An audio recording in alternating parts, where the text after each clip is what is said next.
Reentry పోతే కదా reentry రాజీనామాలు ఇస్తాం మా మధ్యన అవి కుటుంబ సమస్యలు కుటుంబాలు చూసుకుంటాము. రాజా సింగ్ హిందుత్వము కవల పిల్లలు రాజాబాయి మాకు వజ్రంతో సమానం.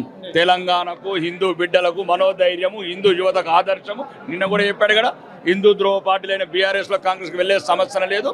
అమిత్ షా గారు నరేంద్ర మోడీ గారు నాయకత్వంలో ఉంటారని కొన్ని చిన్న చిన్న కలతలు. ప్రశ్న నిన్న కాంగ్రెస్ పార్టీ నాయకులు మాట్లాడుతూ కూడా రాజ్యాంగం నుండి సోషలిజం సెక్యులరిజం ని తొలగించే ప్రయత్నం ఆర్ఎస్ఎస్ చేస్తా ఉంది, బీజేపీ కుట్రలు చేస్తా ఉందని మాట్లాడుతాం. రాజ్యాంగాన్ని తుంగలో దొక్కింది ఎవరు? 1975లో ఎమర్జెన్సీ విధించింది ఎవరు? చట్టాలన్నీ వక్రీకరించి వక్ఫ్ లాంటి బిల్లులు పెట్టింది ఎవరు? హిందువులని ఇక్కడ ద్వితీయ శ్రేణి పరులుగా చేసింది ఎవరు? ఈ కాంగ్రెస్ ప్రభుత్వమే కదా. మెజారిటీ గల ఒక 80% 85% ఉన్న హిందువులని ద్వితీయ శ్రేణి పౌరులుగా చిత్రించింది ఎవరు? దేశ స్వాతంత్ర వీరులను జైళ్ళల్లో మగ్గేటట్లు చేసిన ఇందిరాగాంధీ ఎవరు పార్టీ? కొన్ని లక్షలాది మంది ప్రాణాలు పోతే భగత్ సింగ్ ఉరితాడును ముద్దారు తచ్చిన స్వాతంత్రాన్ని ఎవరి గాంధీ కుటుంబం ఎందుకు రాజ్యాంగాన్ని తుంగలో దొక్కింది? లక్షలాది మంది స్వాతంత్ర సమరయోధులని దేశ భక్తులను జైలులో పెట్టిన చరిత్ర అది.